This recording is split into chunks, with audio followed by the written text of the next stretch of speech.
VACC's Tech Advisory Service receives many technical inquiries from workshops across Australia and New Zealand. But when the same issue keeps surfacing, we take notice.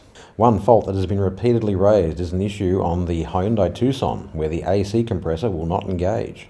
This edition of Tech Tips proudly brought to you by the Our Auto Series 3 Premium Diagnostic Tool, the essential MotorTech companion. As reports of this fault increased, we began investigating. It was also raised during our Let's Talk Tech events, where feedback confirmed it was more common than many realised. This kind of shared experience highlights the value of exchanging ideas and real-world know-how in these sessions.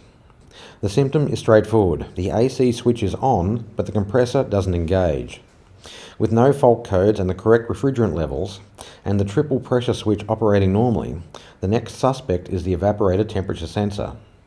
This sensor monitors the evaporator core and cuts the compressor operation if temperatures drop too low, preventing the core from freezing. Unfortunately, on the JM Series Tucson, replacing the sensor isn't easy as it is buried between the heater box and the firewall, meaning the entire dashboard must be removed. For detailed testing and replacement steps or further support with the Hyundai Tucson, contact VACC's Tech Advisory Service. And if you haven't already, keep an eye out for our next Let's Talk Tech event.